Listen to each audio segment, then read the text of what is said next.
Hello friends, welcome back to our channel NS Learning. So today we are going to start with exercise number 13.2 of chapter number 13, 7th standard mathematics, exponents and powers. So question number 1 है तो सबसे पहला जो है exponential का rule, उसमें ये है कि अगर उनके बेस सेम है और पावर डिफरेंट है, बेस सेम है पावर डिफरेंट है और कंडीशन ये है मल्टीप्लिकेशन का, अगर पावर सेम भी है और उनके बेस भी सेम है तो उस कंडीशन में यहाँ पर बेस को एक बार लिखना है और पावर्स के बीच में जो है प्लस की साइन होगी। पावर्स के बीच में कौन सी साइन होगी? प्लस की। कंडीशन क्या होना चाहिए? Same base and multiplication. Next property में जो है कि अगर उनका बेस जो है यहाँ पर सेम बेस आ जाएगा ए और ए उनका बेस सेम है और पावर डिफरेंट है, मगर कंडीशन मल्टीप्लिकेशन की है। पावर सेम हो या डिफरेंट हो मैटर नहीं करता, मैटर क्या करता है? कंडीशन दोनों ए होना चाहिए और डिवीजन का साइन होना चाहिए।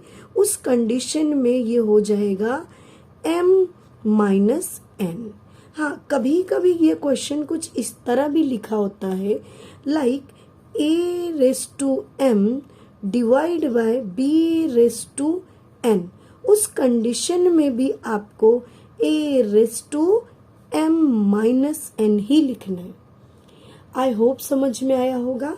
नेक्स्ट प्रॉपर्टी जो है थर्ड वन, कि उनका एक ही बेस है लेकिन उनके पावर्स को लाइक a⁻m और उसका भी पावर दिया है, उस कंडीशन में a⁻m×n हो जाएगा, यानी उनके पावर्स में मल्टीप्लिकेशन आ जाएगा। और अगर ऐसी कंडीशन हो कि उनके पावर्स भी सेम है, उस कंडीशन में भी m×m ही होगा कि a⁻m and b⁻m। इस बार पावर सेम है लेकिन मल्टीप्लिकेशन की कंडीशन भी सेम है, बट बेस ही डिफरेंट है। अब क्या करना है? बेस ही डिफरेंट है, पावर तो सेम था, बेस डिफरेंट था, तो इस कंडीशन में ए और बी सेम होगा, उनका कॉमन पावर आ जाएगा, यानी एक बार ए के साथ और एक बार बी के साथ वो अगर वो पावर था तो उनको हम एक साथ भी लिख सकते हैं। अब यहाँ पर थोड़ी सी कंडीशन अलग है। क्या अलग है? से डिवीजन फॉर्म में है एंड यहाँ पर बेस भी डिफरेंट है, पावर सेम है। देन या तो ये क्वेश्चन कुछ इस तरह भी लिखा हो सकता है डिवाइड फॉर्म में, तो उस कंडीशन में भी हमको a/b यानी उसका कॉमन पावर ही लिखना है, a/b कॉमन पावर ही लिखना है। आई होप साइन रूल समझ में आया होगा। एक एक्सपोनेंट पावर जो है 0 है तो वो 1000 रहने दो, 100 का पावर 0 रहने दो, 1000 का पावर 0 रहने दो, आंसर 1 होगा, हमेशा आंसर 1 होगा। आई होप समझ में आया होगा। अब क्वेश्चन कर लेते हैं। Question number 1, 3⁻2 into 3⁻4 into 3⁻5। यहाँ पर तीनों ही टर्म में क्वेश्चन के 3² into 3⁻4 into 3⁻8 है तो मल्टीप्लिकेशन, उनके बेस भी सेम है। चलो बेस सेम है भैया, एक बार लिख देना है। फॉर्मूला कौन सा लग रहा है? a⁻m into a⁻n और हुआ क्या था? am+n। इस फॉर्मूले को यूज करते हुए, प्रॉपर्टी को यूज करते हुए 3 का पावर एक बार बेस को लिख देंगे कॉमन और प्लस में 2 + 4 + 8, ये हो गया। देन 3 पावर में होना चाहिए, ये मल्टीप्लाई में नहीं होना चाहिए, पावर में ही ये होना चाहिए, बिल्कुल यहाँ पर उसके ऊपर में। So 2 + 4 become 6, 6 + 8 become 14, 6 + 8 become 14। I hope समझ में आया होगा कैसे आया। Then simplify set and write the exponential form. Yes, answer is in the exponential form. अगर वो एक्सपोनेंशियल फॉर्म नहीं बोलता है तो आपको 3 का 14th पावर आपको निकाल कर आंसर बताना होगा। देन सेकेंड क्वेश्चन है डिवीजन फॉर्म वाला। 6⁻15 divide by 6⁻10। So next page का यूज करते हैं। Question number 2, 6⁻15 divide by 6⁻10। सो अच्छी बात ये है कि दोनों के बेस सेम है, दोनों का बेस सेम है, तो फॉर्मूला या जो प्रॉपर्टी है वो कौन सी लगने वाली है? यस, ऑब्वियसली डिवाइड वाली।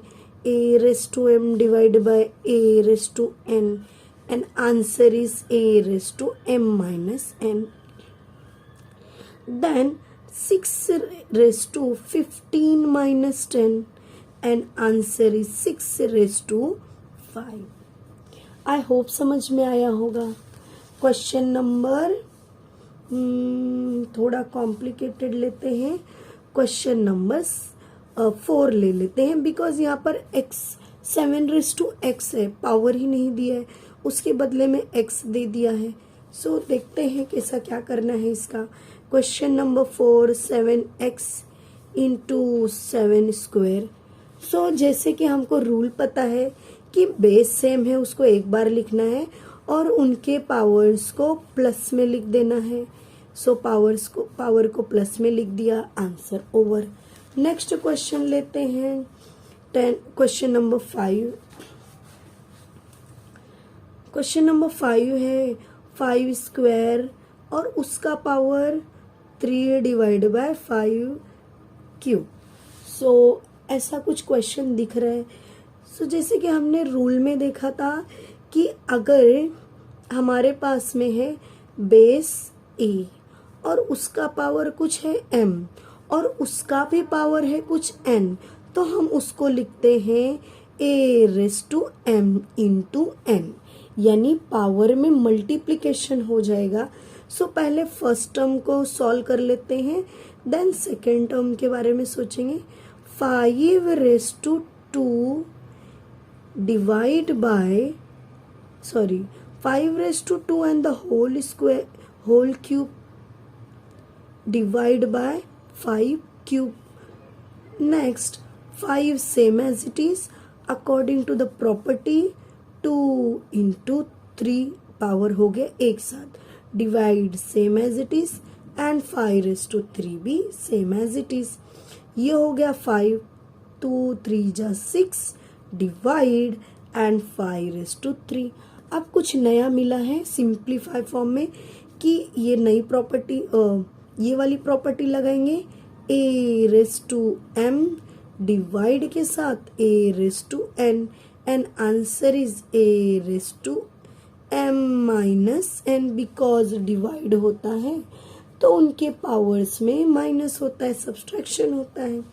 देन बेस कॉमन है तो बेस सेम है, एक बार लिखेंगे 6-3, 6-3 हो गया 3, सो 5⁻3 आंसर हो गया।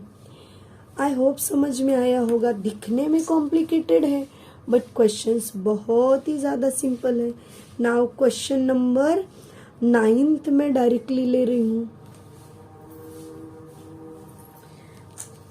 बाकी के क्वेश्चंस जो है ट्राई कीजिए। अगर नहीं आता है तो definitely write down in comment box, I will solve.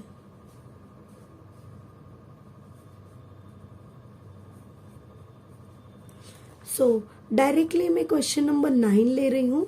Question number 9, 2⁻20 divide by 2⁻15 into bracket के बाहर 2⁻3 है, ब्रैकेट के बाहर 2⁻3 है, तो इसका मतलब समझ में आ जाता है कि पहले हम ब्रैकेट को सॉल्व कर लेंगे।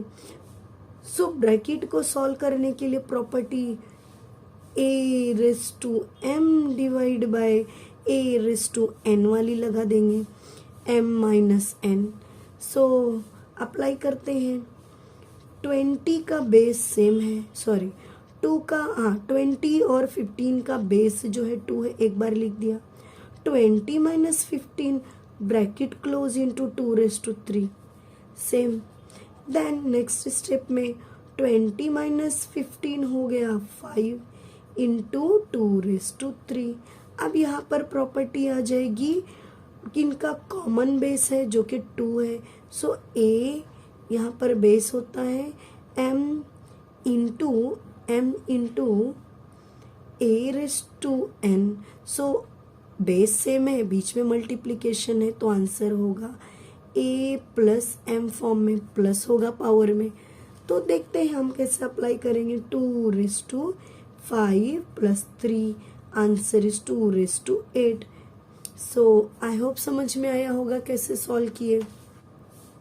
Now question 10th, 8⁻t divide by 8⁻2। सो यहाँ पर पावर में t है और डिवीजन फॉर्म में है। देखते हैं कैसे करेंगे।